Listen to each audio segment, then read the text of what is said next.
Today we interviewed Kat Matthews. Kat and I rode the police unity tour together back in 2016, which is where we met. We worked for the same department. Her classmate was Christy Hamilton, whose end of watch is 2/22/94. She was on probation when she was killed by ambush.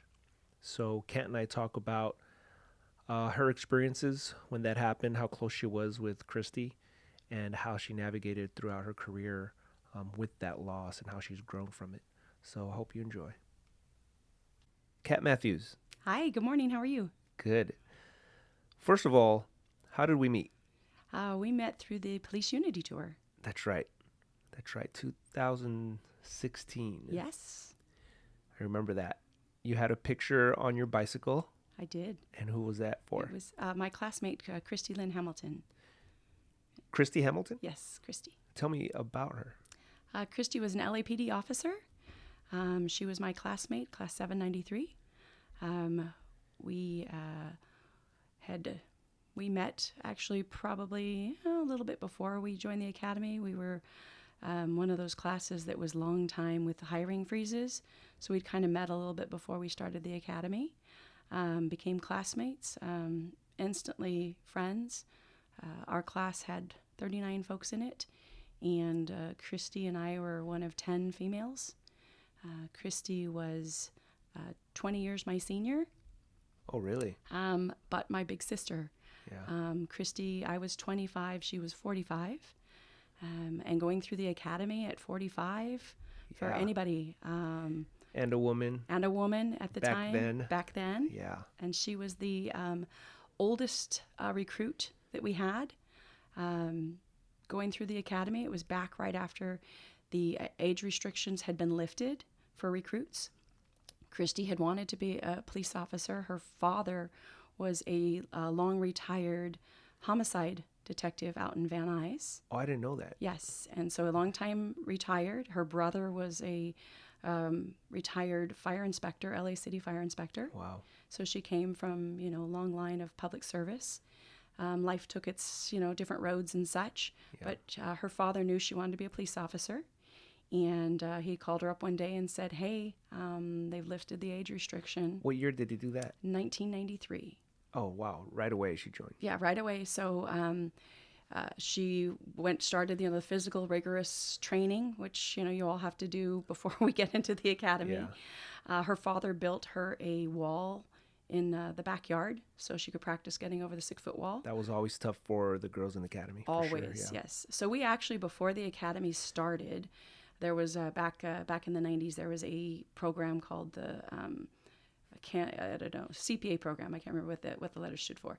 But essentially, female officers, recruits, would come for 6 weeks before the academy to physically prepare, make sure you were ready, kind of the rigors of going through an academy before we actually joined Class 793. Do they still have that? They do not. I don't know. It was probably went on for maybe about 10 years or so. Okay. And that was back in the early 90s where they were really pushing for diversity and hiring of females. And they found what was holding back. And a lot of it was the physical part. And Christy did not let that stop her. She prepared. She was, one of our better runners. She could outrun me any day. I trip out. You see a lot of the older people that join, they're in better shape than the younger ones. Yes. Most of the time. Yes. We were an older class. And it was those of us that were in our early to mid 20s that were the turtles. We were at the back of the pack, but Christy was there. Wow. And she dealt with things, shin splints, and we're talking like debilitating, but she never fell out, always kept going. And there were days where you just knew the pain was overwhelming. Really? And this was a woman on a mission, and she truly, epitomized, what it was to really want to serve and to be a Los Angeles police officer. That's awesome. As soon as they lifted it, she was in. She was in. She could have been 65. She would have done it. Absolutely. I bet. That's insane. So you guys joined 93. Yes. That was right after the riots. Yes. There was a hiring freeze. So we were actually in the hiring process, some of us for a couple of years.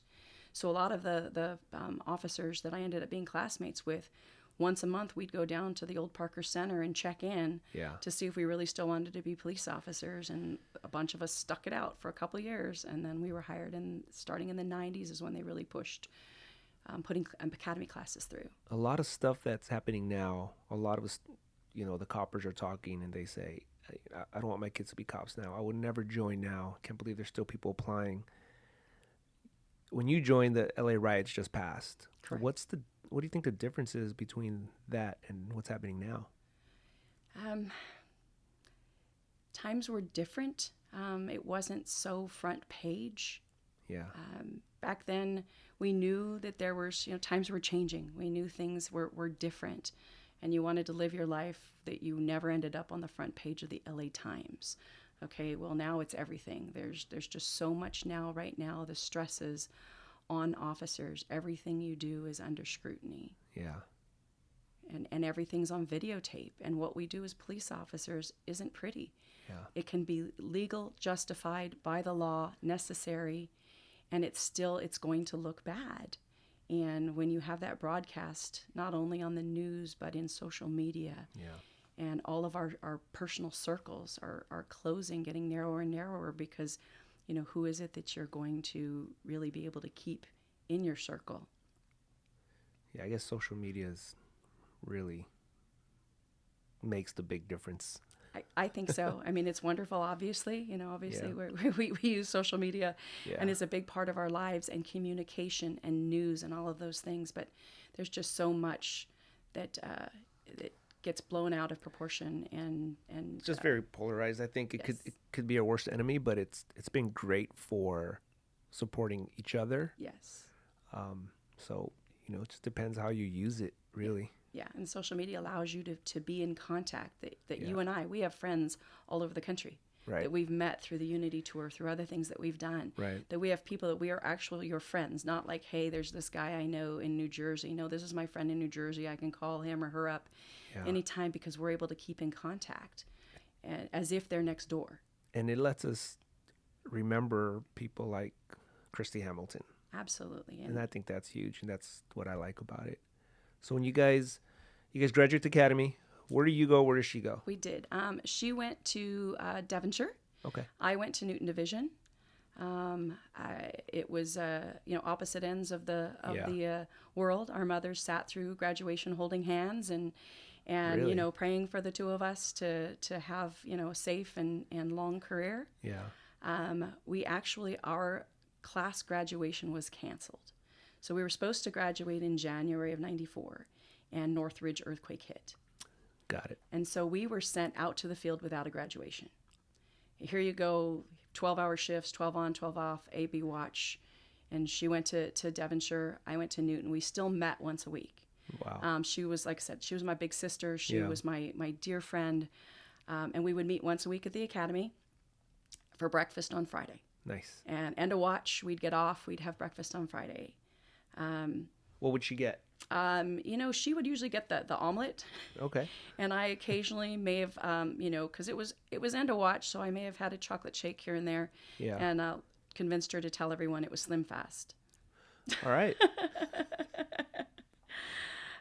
So you guys kept in contact. Yeah. Oh, yeah. We not just contact. I mean, like practically daily contact. But again, we saw each other, once a week. We had a pact. We were always we were never going to fall out. We would always see each other.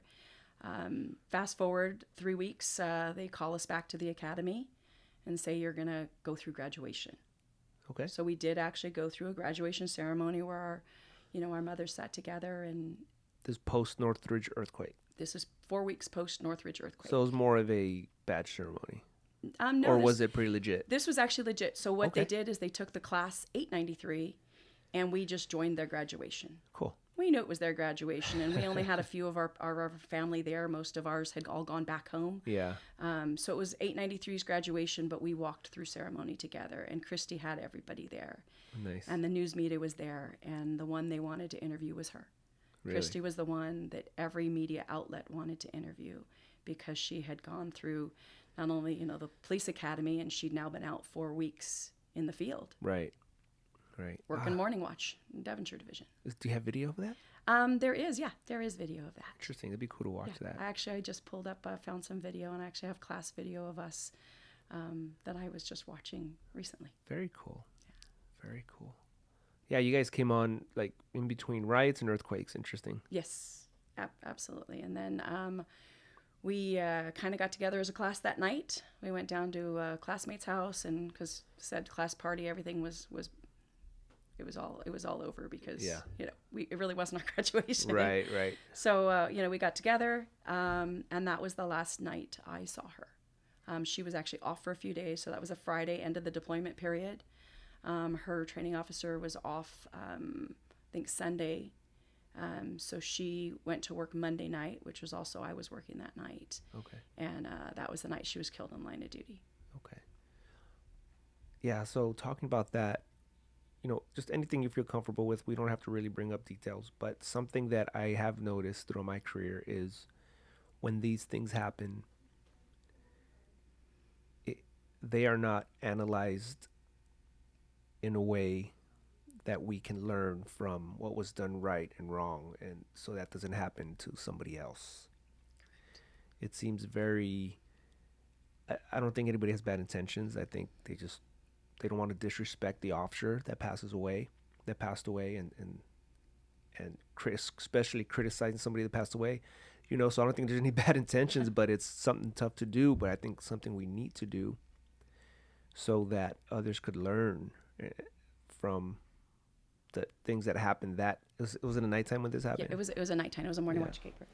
So you don't really have to get into details if you don't want to, but what can a street cop take from that incident to help them be in a position to stay safer? Just to always be aware of your surroundings. They really didn't do anything wrong that night. Okay. What happened, there was a radio call. A teenager had a rifle, killed his father. Stepmom's sister got out of the house. He called 911, reported that he'd just killed his father and that he was waiting for the officers. The situation, and I actually was fortunate years later to get a walkthrough from the homicide detective who actually handled the case. So there were details that for years I really didn't know. Like that she was driving that night. Okay. We were out of the academy a month. We were not actually out there driving, but she was. The first unit that arrived parked directly in front of the location, and that was because the addresses were off. They jumped. Okay. And so they thought that the location was actually a couple houses away.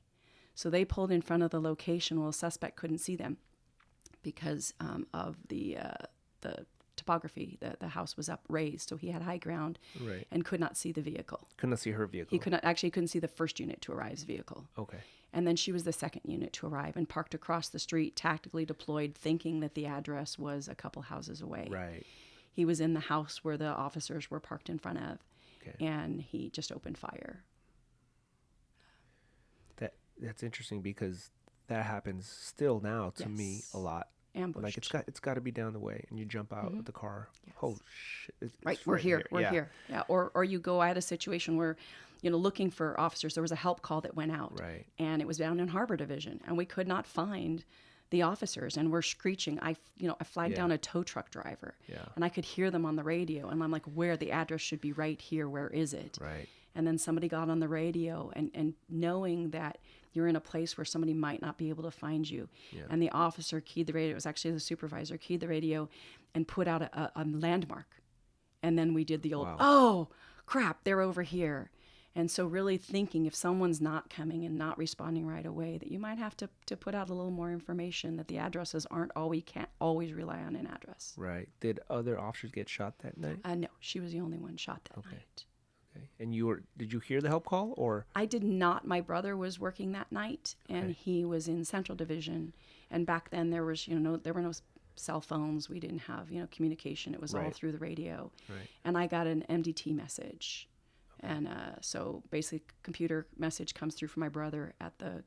directly to you? Directly to me from my brother. And he says, because he's going end of watch. He was working PM watch. He was going end of watch. Okay. And basically told me there was a female recruit shot in Devonshire Division. I think it might be your classmate. Okay. And I remember the call I was on. I remember all the details as if it was yesterday.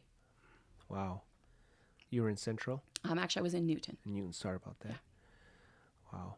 But he did not know or tell you if she passed away. At that time, he didn't know. He didn't And know. at that time, nobody really knew. Yeah. The officers in Devonshire did an officer rescue.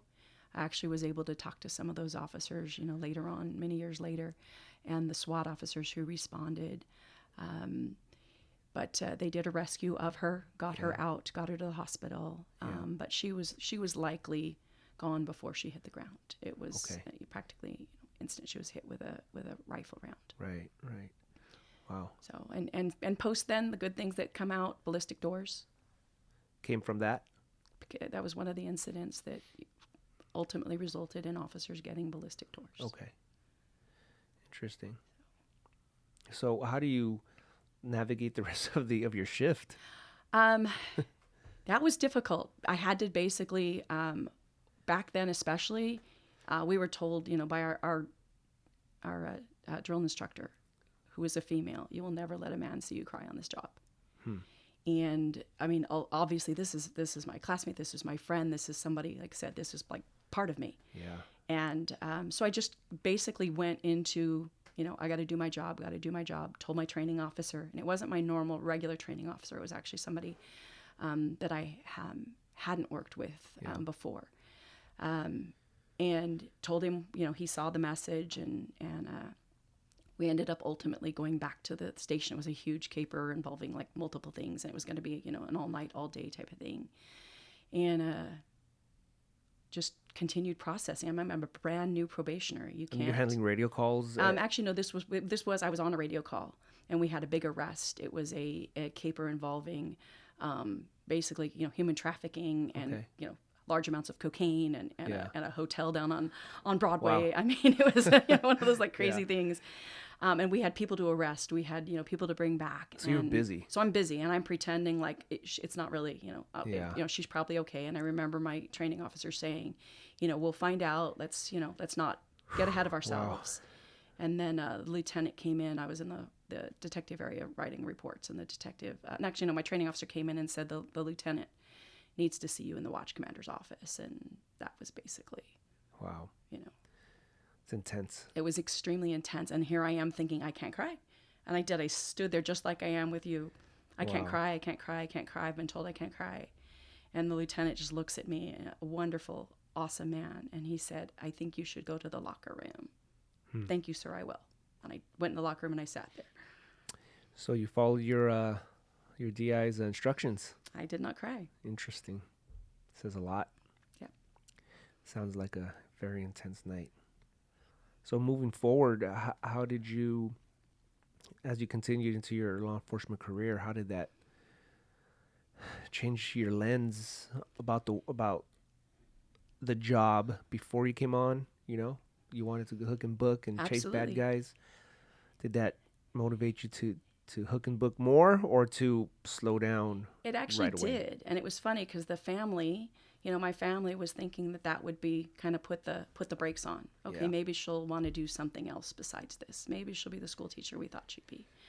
I had classmates who handled it in different ways. The day she was killed was the day one of the classmates went out and actually got married. I mean, people handled it differently. And for me, it just resolved, she would not have wanted any of us to give up the job, to step away, to not do.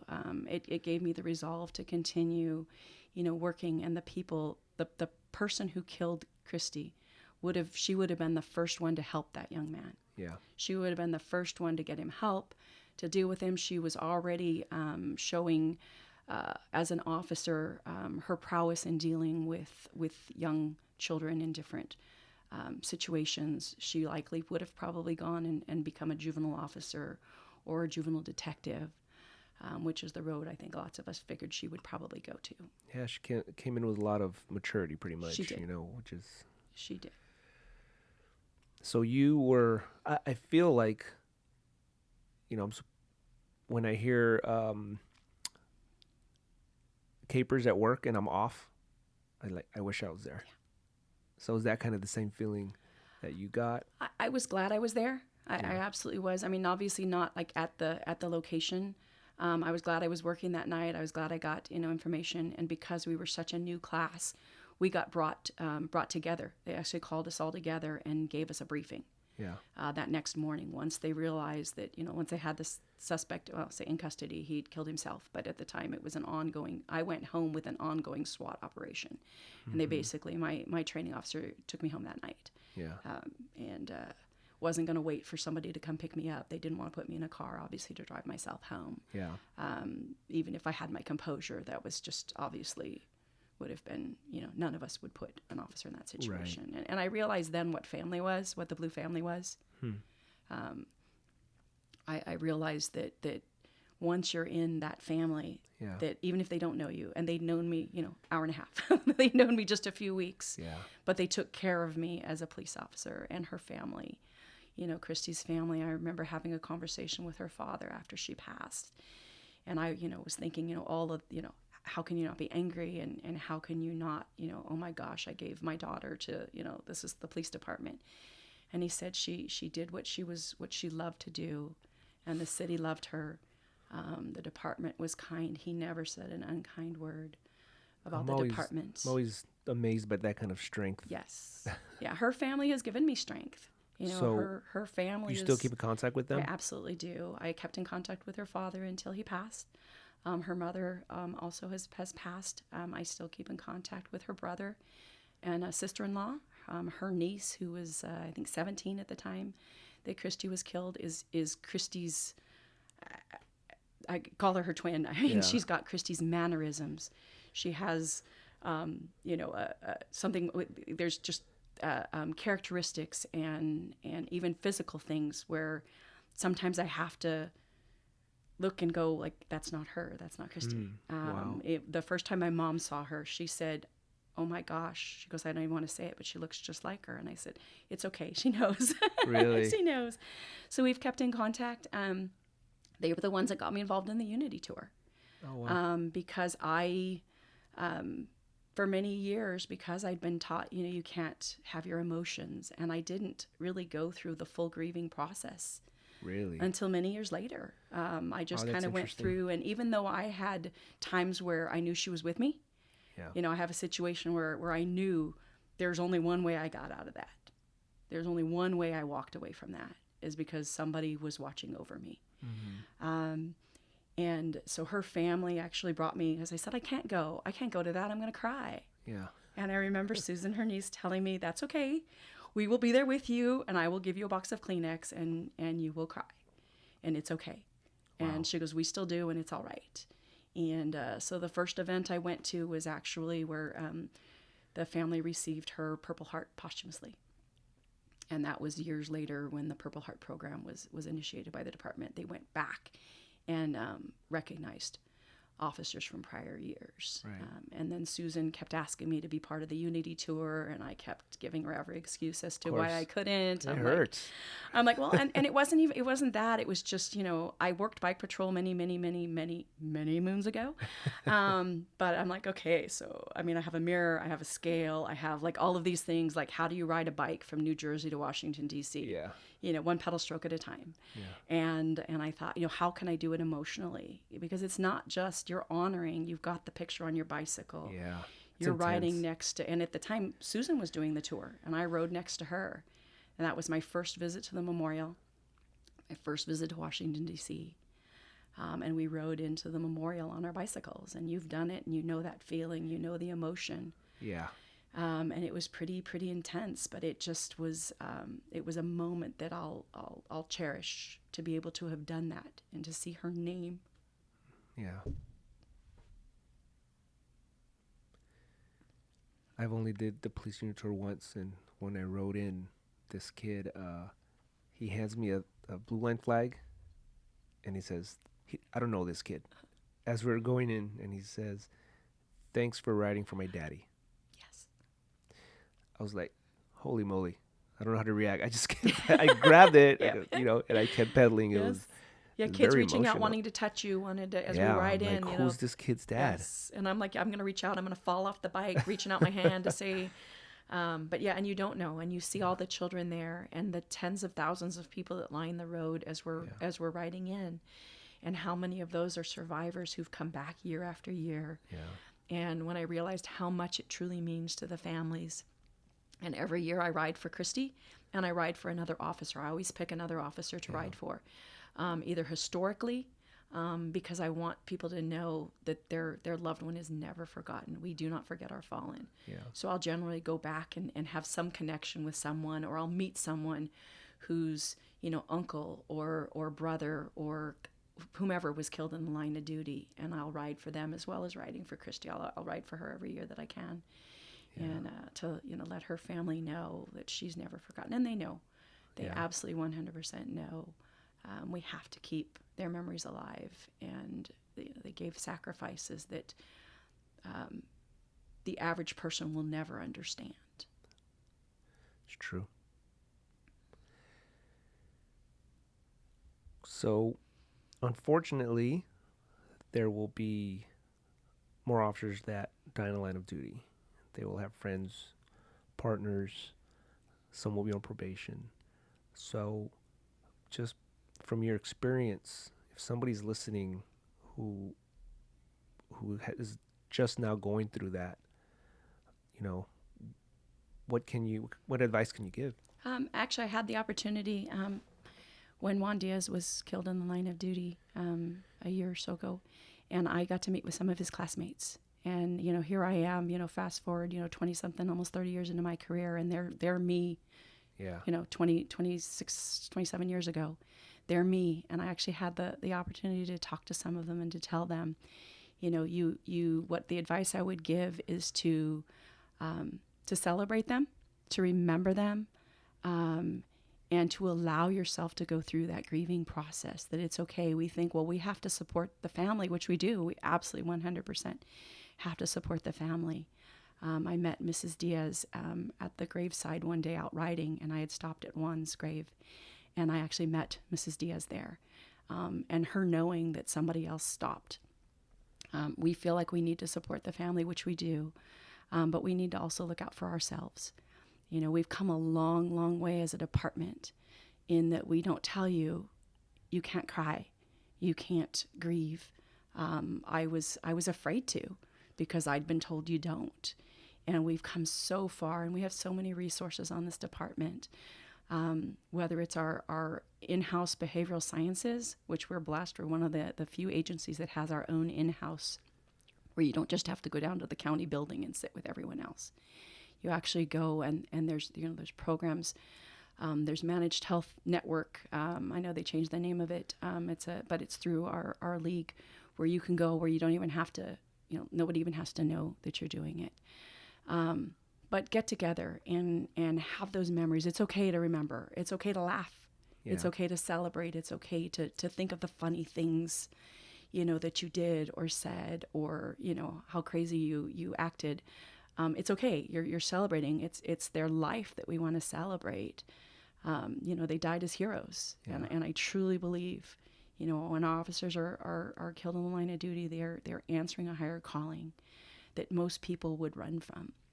Right. Thank you for that. It seems like you guys knew each other for such a short amount of time, but you became so close. And just aligning that with her passion coming on later at a time where it was more difficult to do so as a woman. And it's just kind of a testament to the passionate person she was. Yes. And just want to say thanks for sharing that so passionately here, the kind of passion she gave. I'm assuming. Yes, she did. And like I said, she's a piece of my heart that I will never, ever forget. I love her as much today as I did. Of course. Give us your favorite memory.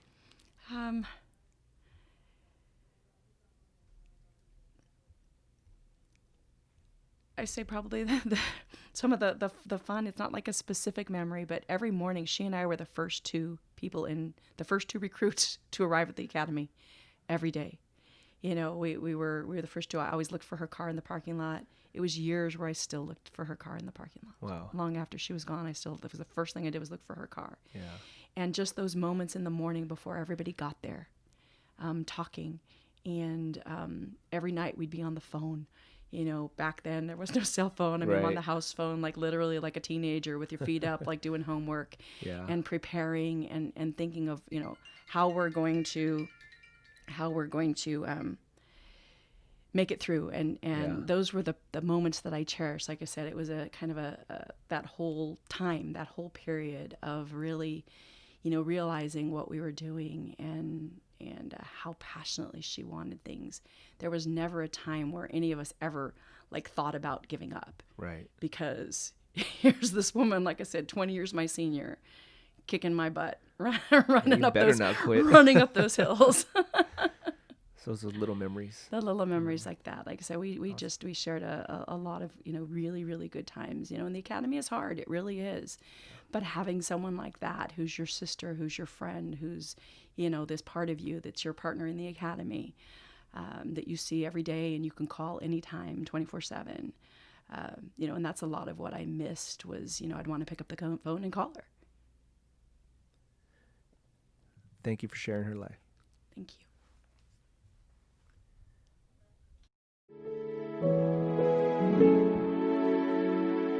you.